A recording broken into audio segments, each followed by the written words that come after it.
Hi, my name is Dominique Garbala, and I'm going to be going over cells and tissue. Cells are the smallest living subunits of a microcellular organism, such as human beings, where tissue is a group of cells with similar functions. As we go into epithelial tissue, it's found on the surface, which has no capillaries, and it's capable of secretion and classified as the shape of the cell and the number of layers of cell. Cubital is one layer of cube-shaped cells, which is found in the thyroid gland that secretes thyroxine and salivary gland that secretes saliva. Columnar cells are one layer of column-shaped cells, which is found in the lining of the stomach, which secretes gastric juice, and the lining of small intestines, which secretes enzymes and absorbs products of the digestion system.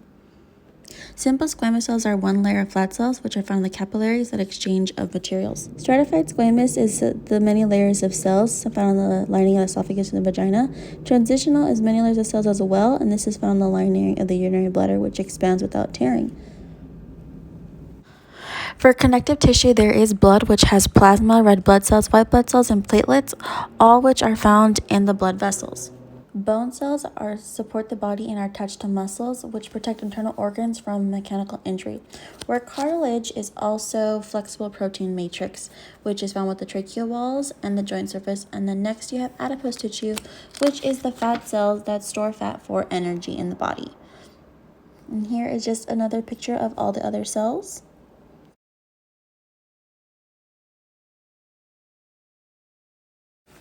Muscle tissue has three types of tissue, such as skeletal, cardiac, and smooth.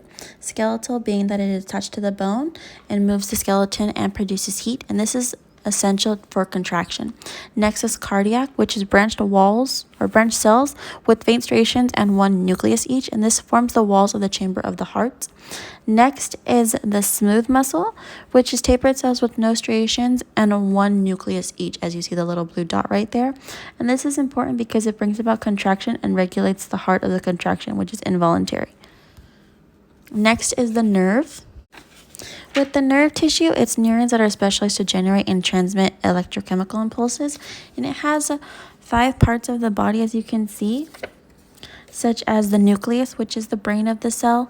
You have the axons, which is part B, and this allows it to carry electrical impulses away from the cell body, whereas part C is the dendrites, and this allows the electric impulses that are being carried towards the body.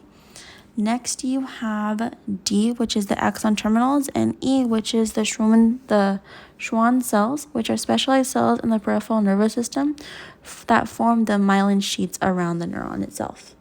Nerve cells are primarily found in the brain, spinal cord, and peripheral nerves. This provides sensation, movement, and regulation of body function, learning, and memory. At the end of everything, we've gone over cells and tissues and the various functions of each one. It's important to not only identify each, but see how it paints a bigger picture. We know from chapter 1 that cells combined go into tissue, into organs, into organ systems, and this all plays a part. If one small part of our body fails, soon everything else will. If we don't have enough red blood cells in our system, there's not enough oxygen to go throughout all of our body. Oxygen won't get to the tissue, and eventually that tissue will die. So it's important to know the little things, because at the end of the day, it's a bigger picture that is portrayed. And that's it. Thank you, guys.